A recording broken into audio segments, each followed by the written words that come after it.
Olá, boa tarde, meus queridos amigos que nos acompanham a partir de agora com mais esta transmissão pelo SEAC Bauru, onde com imenso prazer e alegria venho novamente, nesta tarde de 20 de novembro do ano de 2020, falarmos um pouquinho mais de Jesus e de seus enobrecedores ensinamentos, através desta consoladora e bendita doutrina de Allan Kardec, que muito nos orienta sobre as questões da existência física e espiritual. Portanto, este é o nosso encontro pelo grupo de apoio Aulas da Vida, que ocorrem sempre às sextas-feiras, a partir das 13 horas e 30 minutos, com uma coordenação pela nossa amiga e também palestrante, Amália Carvalho de Moraes. Portanto, hoje, com o nosso tema Coragem ante as provações, gostaria mesmo antes de convidá-los a uma oração, pedindo a Deus a presença de seus bondosos emissários para que nos abençoem e prepare nossos corações.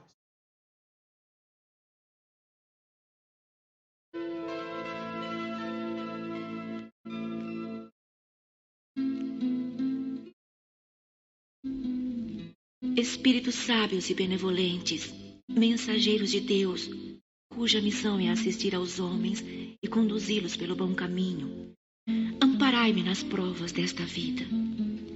Dai-me a força de sofrê-las sem lamentações. Desviai de mim os maus pensamentos e fazei que eu não dê acesso a nenhum dos maus espíritos que tentariam induzir-me ao mal. Esclarecei a minha consciência sobre os meus próprios defeitos e tirai-me dos olhos o véu do orgulho que poderia impedir-me de percebê-los e de confessá-los a mim mesmo. Vós, sobretudo, meu anjo guardião, que velais mais particularmente por mim, e vós, todos espíritos protetores, que vos interessais por mim, fazei que eu me torne digno da vossa benevolência. Vós conheceis as minhas necessidades, que elas sejam satisfeitas segundo a vontade de Deus.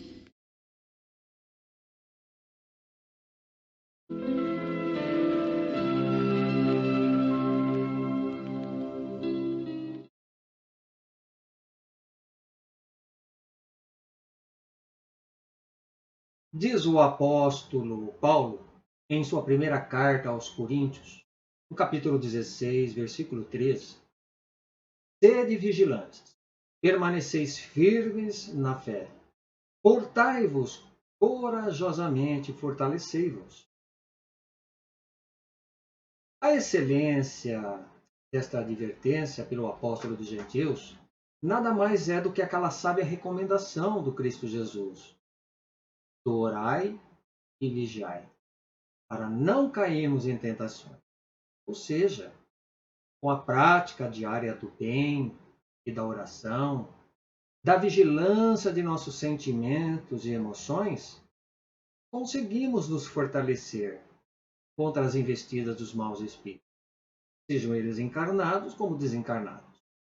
E astutos e ansiosos aguardam o oportuno momento de nossas fraquezas e deslizes morais para nos envolver e prejudicar.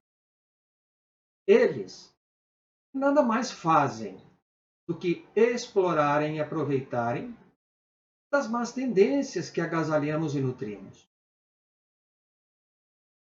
Sobre isto, Allan Kardec perguntou em O Livro dos Espíritos, na questão 468, os espíritos cuja influência é repelida pela vontade renunciam às suas tentativas?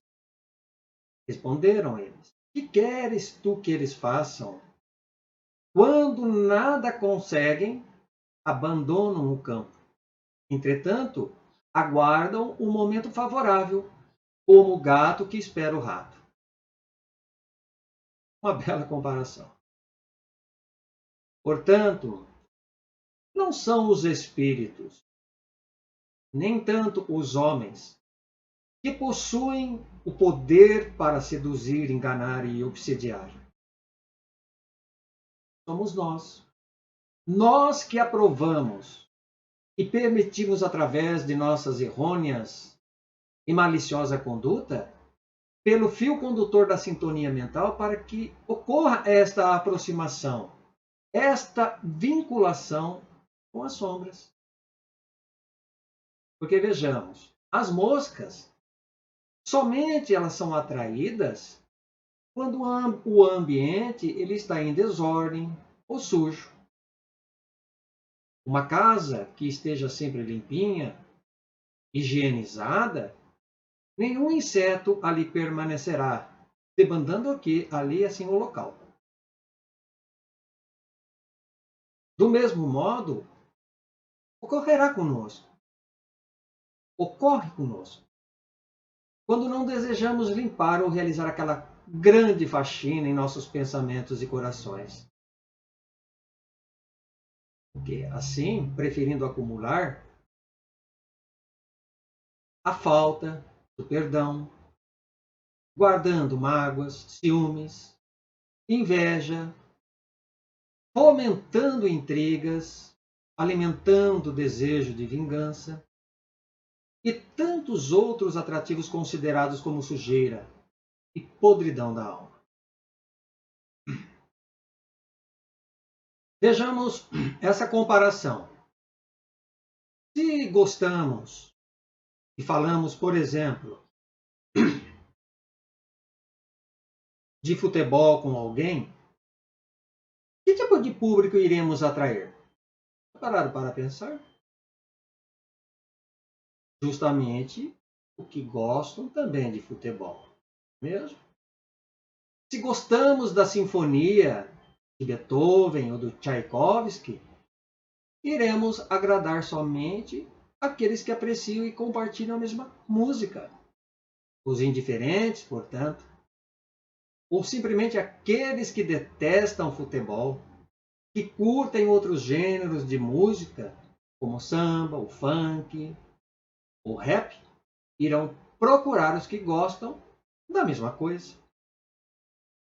Isto, meus amigos, se chama afinidade ou semelhança de gostos.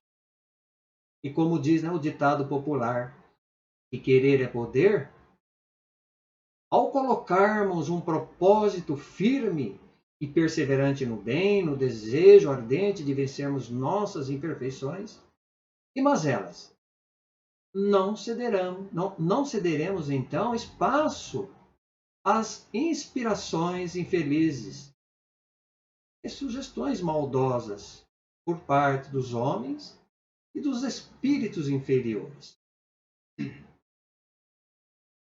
Contudo, é no recurso imprescindível da oração, humilde e sincera, no trabalho nobre de servir ao próximo desinteressadamente, é que acenderemos em torno de nossos passos a luz da fé e da coragem, dissipando as trevas do desespero, do desânimo e da descrença que ainda se arvora na alma humana, aprisionando-as no cativeiro dos prazeres sensuais, vícios e excessos de toda a ordem que o materialismo exerce por meio de seu poderoso fascínio. E sabemos, a matéria, quando estamos mergulhados nos interesses imediatistas, ficamos com as nossas mentes obliteradas, fascinadas. Então, pelo fato do espírito humano ainda priorizar seu demasiado apego aos bens perecíveis e passageiros deste mundo, desprezando e negligenciando os amorosos ensinamentos de Jesus, não raro encontramos este ou aquele irmão de caminhada afirmando que sua vida está de cabeça para baixo, ou no fundo do poço, como alguns preferem dizer. Outros que se declaram sem ânimo para viver, alegando somente encontrar a ingratidão, o desprezo, a indiferença e o desamor nas pessoas. Mas este, infelizmente, é o nosso atual panorama. Não tem como fugir por enquanto. Este é o cenário, cujo palco é o planeta Terra. Mundo esse de provas e expiações, da qual somos os personagens contracenando com os adversários e desafetos de ontem, possibilitada pela abençoada lei da reencarnação na retificação do hoje. Então é preciso, no entanto, meus amigos, agradecermos esta bendita oportunidade do recomeço e da reconciliação, conforme nos asseverou Jesus. Fazer o bem aos que nos amam e nos estimam é muito fácil, é prazeroso e pouco nos custa. Estão sempre ao nosso lado. Mas quando se trata daqueles que nos aborrecem, daqueles que nos perseguem, nos caluniam e nos maltratam, é mais difícil compreender e perdoar. O coração pulsa diferente. Já perceberam? Em princípio, até nós nos esforçamos, sim, em sermos o quê? Cordatos, menos temperamentais, mas acabamos esbarrando no próprio egoísmo e o orgulho. Kardec disse era ainda a chaga da humanidade, dificultando as provas a que nos vinculamos no mundo. Somos muito eficientes e corajosos para apontar e querer corrigir os outros. Já perceberam isso? Somos assim. Eficientes, corajosos para apontar e querer corrigir os outros. Da maneira como cada um encara a sua aprovação. Entretanto, o que acontece? Nos acovardamos. Isto quando não deserdamos de abraçar os próprios compromissos assumidos antes de reencarnarmos, como provas necessárias ao nosso crescimento moral e à iluminação espiritual. O aluno que deseja, por exemplo, ingressar numa universidade, o que ele deverá fazer? Precisará estudar bastante para submeter-se às provas e conseguir boas notas. O colaborador de uma empresa, para ascender melhores cargos, deverá sofrer as contingências naturais pelas experiências adquiridas. Então, tudo pede o concurso do esforço, da perseverança. Não existe dentro da lei de justiça e progresso, meus irmãos, aquele tal do jeitinho brasileiro para que nos isentemos das nossas responsabilidades do trabalho. Pois, como os espíritos superiores já nos ensinam na codificação em O Livro dos Espíritos, que o trabalho, sendo uma lei natural, é uma necessidade e a civilização obriga o homem a trabalhar.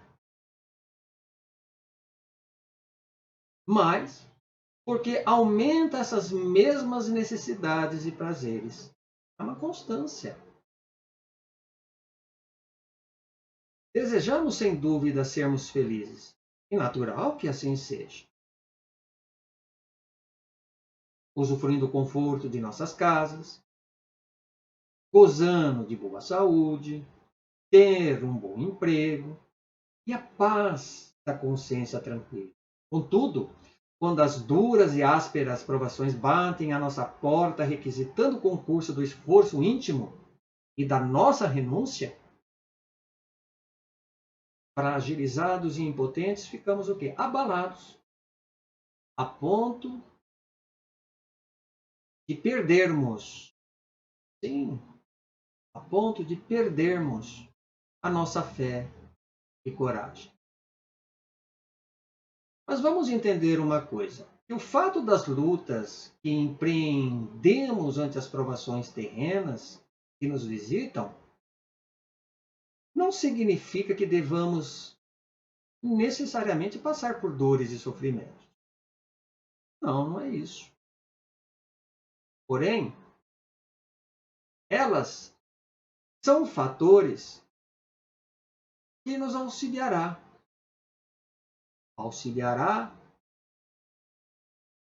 muito o espírito humano na sua trajetória existencial, como importantes e imprescindíveis instrumentos no seu despertamento, impulsionando-o quando este, por sua indolência e preguiça moral, prefere não raramente escolher e adentrar a porta larga da perdição, a que se referiu Jesus no seu Evangelho.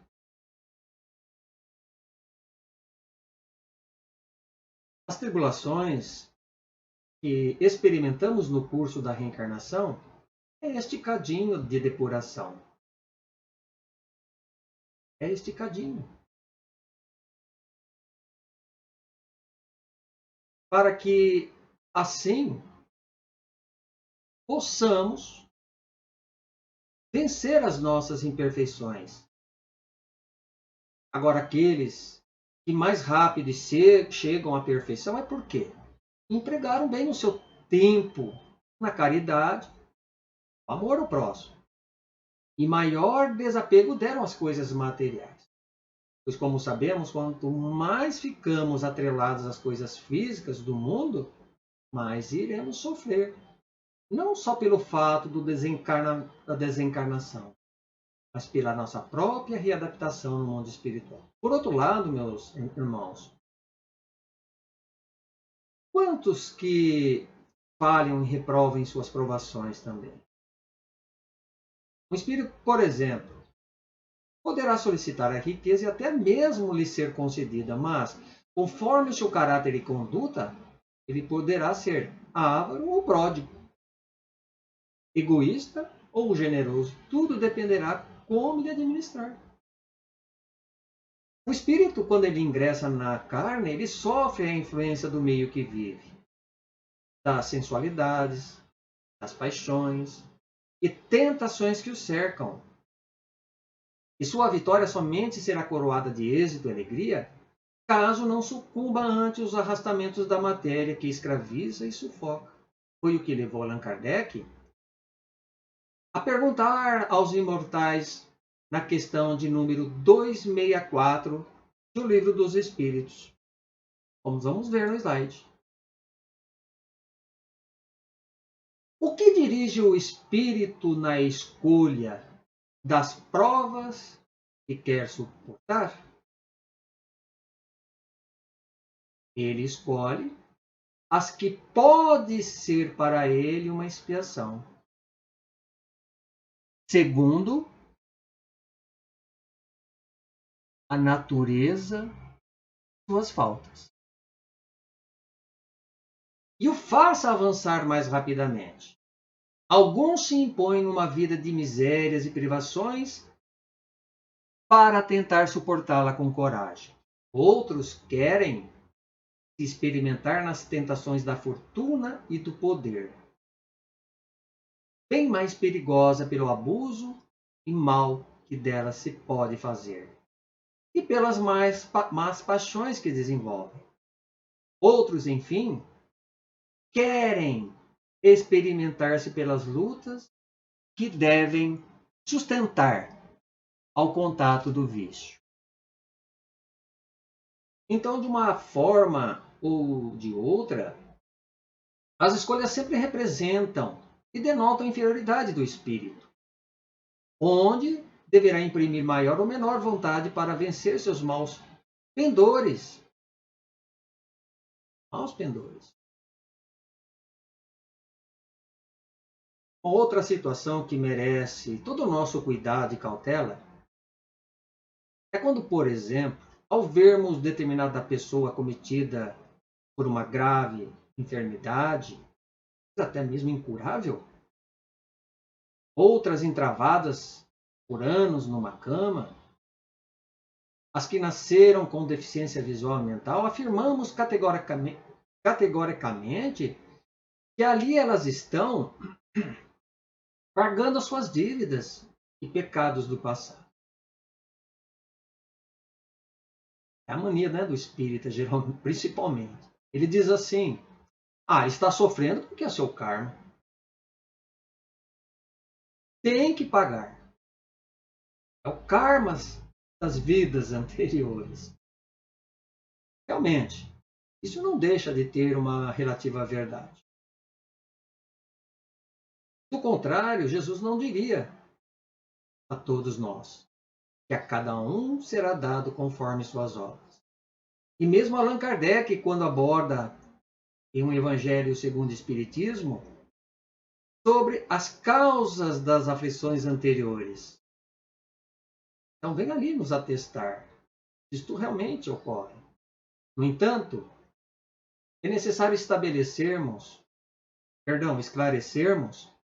que a palavra karma não pertence à literatura espírita. Não encontramos em nenhuma obra da codificação. Esta expressão, meus amigos, é um antigo idioma em sânscrito, uma língua ancestral do Nepal e da Índia.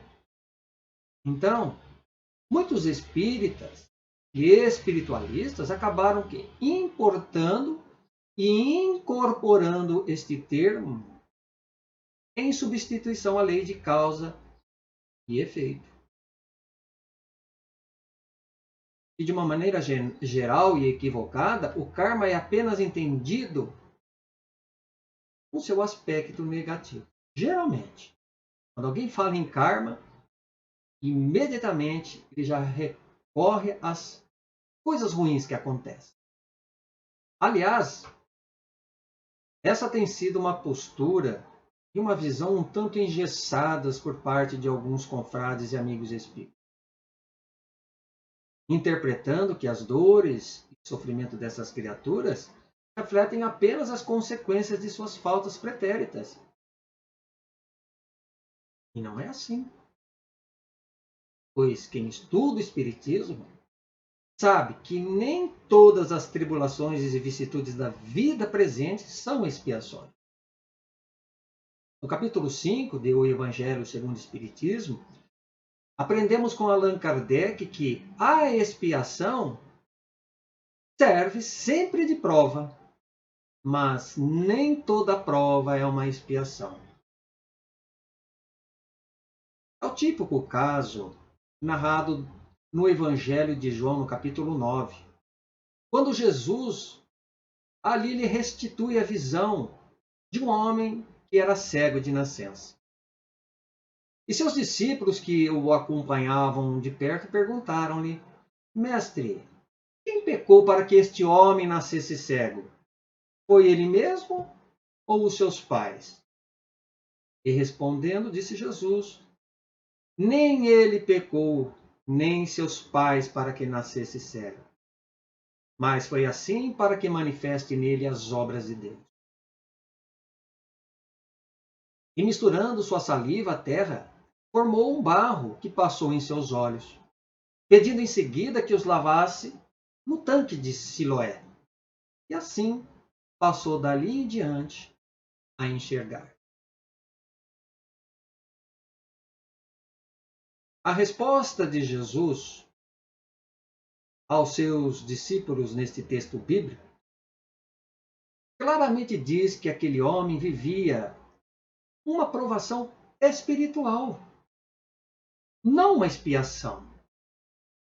Outra razão, quando questionaram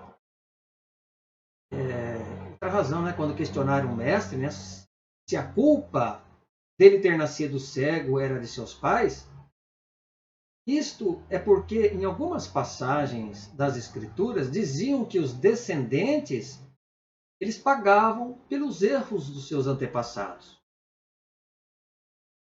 dando a entender que os filhos é que arcavam pelo erro dos seus pais. Por isso, então, que aquele homem cego, por não trazer faltas do passado a resgatar ou a expiar, ali se encontrava a maneira do aluno em época de provas escolares. Ou ainda, como aquele doente que escolhe frequentemente o remédio amargo, desagradável, para se curar mais rapidamente. Se esforçando, justamente, em superar com coragem e sem revolta. com altivez e sem queixas a sua rude e penosa provação, e assim poder nele manifestar as obras de Deus, como foi a resposta de Jesus. Ou seja, de alcançar mais depressa um estado melhor e mais feliz. E quando falamos também de provações, devemos também lembrar ou entender que elas não se restringem somente a uma única pessoa ou um núcleo familiar, nossa família, mas atinge igualmente toda uma classe social e comunitária. No trânsito, por exemplo, no trabalho, na via pública, no supermercado, numa agência bancária, nos clubes, enfim. Constantemente nós estamos sendo testados, sendo provados na paciência e na tolerância neste ringue da vida de quem pode mais chora menos. Exatamente. Quanto aos ambientes religiosos, como temos os templos, as mesquitas, as igrejas e os centros espíritas, não significa que por estarmos em contato com este ou aquele companheiro de doutrina, nunca haverá qualquer tipo de atrito e desentendimento. Haverá sim, que somos imperfeitos, falhos. Mas sabemos de antemão que devido às vibrações dulcificantes e positivas que imperam nesses locais como verdadeiros redutos de luz e amor, acabamos sendo envolvidos no clima de paz e harmonia. Mas, meus amigos, é no calor das provações, das tentações e paixões que nos arrastam, junto daqueles também que pensam diferente de nós, que maltratam ou brigam conosco, dos infelizes que nos perseguem e nos caluniam, que precisamos nos esforçar na prática do bem. Exatamente. Não basta apenas teorizar. É preciso, sobretudo, o quê? Vivenciarmos. Tal como o próprio lema de Allan Kardec proposto no capítulo 17 de sua obra, O Evangelho segundo o Espiritismo. Reconhece-se o verdadeiro espírita pela sua transformação moral e pelos esforços que emprega para domar suas más inclinações. Não só o espírita, mas todo cristão. Pensando nisto, vejamos o belíssimo pensamento deixado pelo grande líder pacifista indiano, Mahatma Gandhi. Ele diz ali no seu pensamento, vamos à imagem. Diz ele, nunca perca a fé na humanidade, pois ela é como um oceano. Só porque existem algumas gotas de água suja nele, não quer dizer que ele esteja sujo por completo.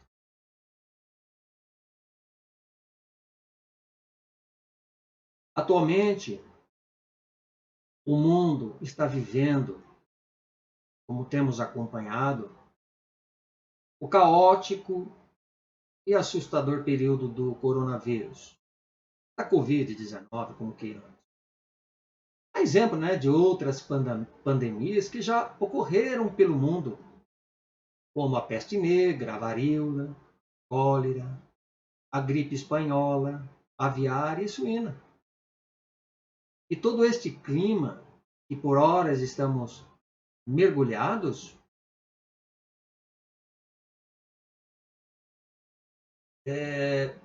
então nós acabamos ficando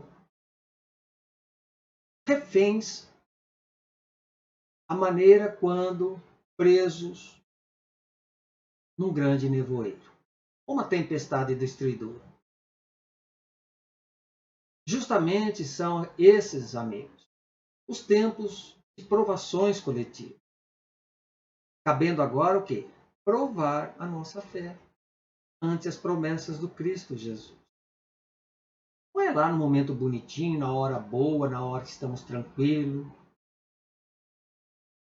mas é na luta cotidiana. Então percebemos que o desespero e a descrença têm tomado conta das pessoas ultimamente. Por exemplo, na última semana, há pouco, o presidente do Brasil, Jair Bolsonaro, ele deu o seguinte depoimento nas redes sociais sobre o que estão cogitando caso realmente chegue esta tal da segunda onda da Covid-19.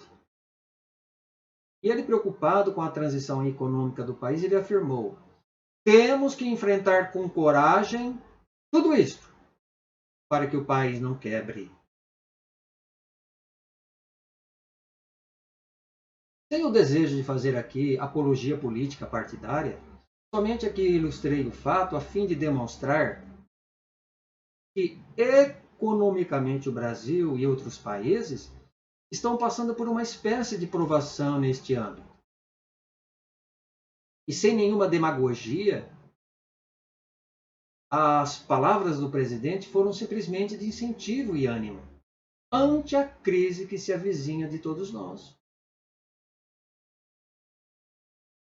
Se realmente, como o próprio Apocalipse de João já anunciara, sobre as grandes tragédias e catástrofes de guerras, pestes, fome e miséria, o Espiritismo vem a seu turno nos tranquilizar e atestar que precisamos nos apoiar na fé inabalável, a única que pode encarar frente a frente a razão em todas as épocas da humanidade. Como nos diz Kardec. Sem que devamos temer a extinção do mundo e da raça humana, de forma abrupta e total. Porque muitos aí estão aqui desesperados, vai acabar o mundo, vai acabar as pessoas. Não. Como mesmo nos descreve Allan Kardec ainda em A Gênese, a outra obra dele, da codificação, é preciso compreendermos que os sinais dos tempos anunciados não são senão a transformação moral, que deverá se operar gradualmente, onde as tribulações e provações coletivas são exatamente necessárias para o progresso e regeneração dos homens. Tudo, meus amigos, tudo se encadeia e obedece a uma lei de harmonia geral do universo. Nada ocorrendo por acaso. E o acaso não existindo, a lei de destruição é a tônica no contexto de nossas provações existenciais. Assim perguntou também o codificador aos amigos espirituais, agora na questão de número 728 da obra O Livro dos Espíritos. Vamos a ela então. A pergunta: a destruição é uma lei natural? A resposta foi: é preciso que tudo se destrua para renascer e se regenerar. O que chamais destruição é apenas a transformação que tem por objetivo a renovação e o melhoramento dos seres vivos.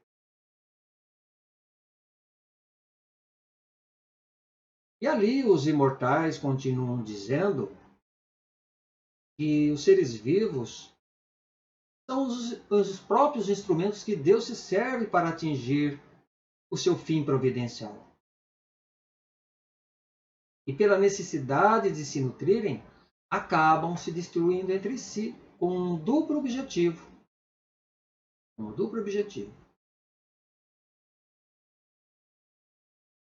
Que é de se nutrirem, como dissemos, mantendo o equilíbrio na reprodução, de utilizar os seus próprios restos mortais. A coragem, portanto, ante as provações é algo que geralmente não queremos encarar, muito de perto. Estamos sempre usando subterfúgios, queremos fugir dela. Nós vamos relutando, vamos protelando enquanto podemos. Mas chega um dia, uma hora, em que a vida nos cobra por meio de teste. Até podemos contornar e adiar algumas dessas provações por concessão da misericórdia divina. Mas há uma prova bem mais difícil e inelutável, ou seja, aquela que não podemos vencer, ir contra ou mesmo adiar. É a perda de pessoas amadas e das mortes prematuras. Inclusive, é um estudo que está lá no Evangelho. Como de um filho, por exemplo, onde muitas das vezes representa uma prova ou uma expiação para os pais. Porque de nada adiantará a nossa revolta contra Deus e os vossos desígnios, acreditando não sermos merecedores daqueles que nos deixam, daquele infortúnio, daquele momento. Agora, é natural e compreensível que choremos pelos nossos amados, ter a dor do luto. Tudo isso é natural. Da saudade pela ausência do ente amado, sentirmos-nos deprimidos e ressentidos até certo ponto. Até certo ponto. E depois disso se torna um problema crônico, patológico, que precisa de assistência profissional na área da ciência. Mas procuramos então o quê? Nos fortalecer na fé e na própria esperança que temos, confiando em Deus e na sua bondade de que a separação é apenas o quê? Momentânea. Como espíritos imortais e eternos que somos, tornando-se desta maneira menos penosa as provações em curso.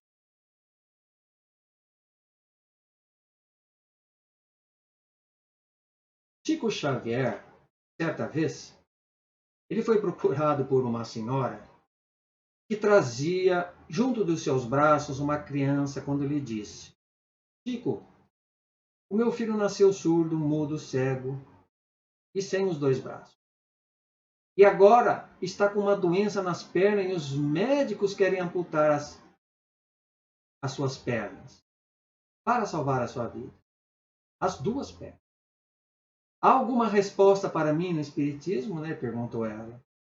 Quando então Emmanuel, o protetor e instrutor espiritual de Chico, interveio com a seguinte resposta: Chico, explique à nossa irmã que este nosso irmão, que ela traz em seus braços, suicidou-se nas 10 últimas encarnações e pediu antes de nascer que lhe fossem retiradas todas as possibilidades de se matar novamente.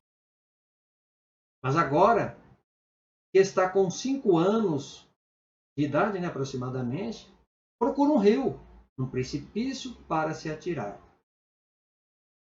Avise nossa irmã que os médicos, amigos, estão com razão.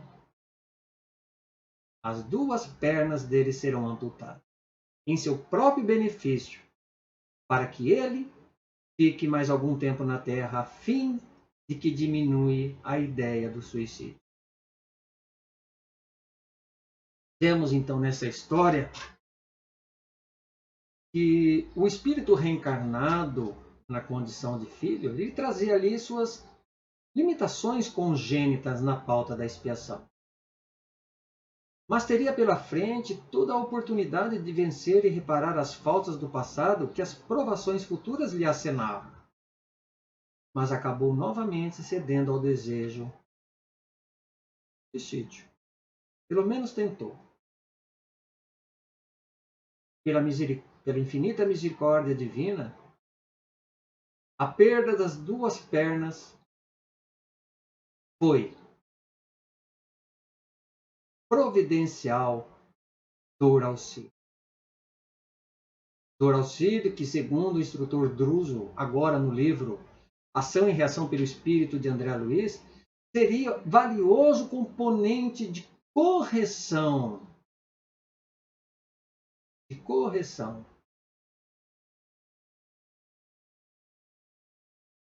para aquele irmão que ali se encontrava com a sua alma endividada, necessitando se recuperar o quê? De certos enganos praticados no passado. Emmanuel, na obra Moradias de Luz, pela abençoada também psicografia de Francisco Cândido Xavier, em trecho de belíssimo texto ele diz, como nós vamos ver, quando a prova chegue para testar-te a serenidade e a fé, recorda aqueles que atravessam dificuldades maiores que as tuas, mantendo confiança na vida e calma no sofrimento. Ainda quando penúria e morte, calúnia e abandono lhes visitam o coração. No entanto, quando a dor e o sofrimento espancarem nossas mais ternas esperanças e nobres ideais,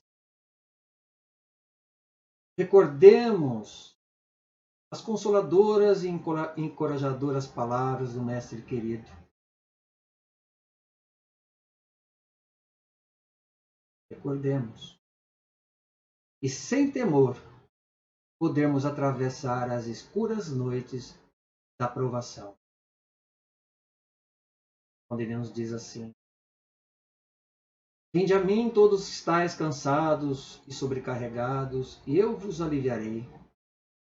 Tomai sobre vós o meu jugo, e aprendei de mim, porque sou manso e humilde de coração, e achareis descanso para a vossa alma. E o meu jugo é suave, e o meu fardo é leve. Que Deus então nos abençoe e nos conceda a cada dia a oportunidade, pela aprovação da reencarnação, vencermos um pouquinho mais das nossas imperfeições morais. E desse modo, nos aproximar da felicidade como eleitos do Pai Maior. Muita paz a todos, que Deus nos guarde e nos mantenha na sua infinita paz. Até uma próxima, meus amigos.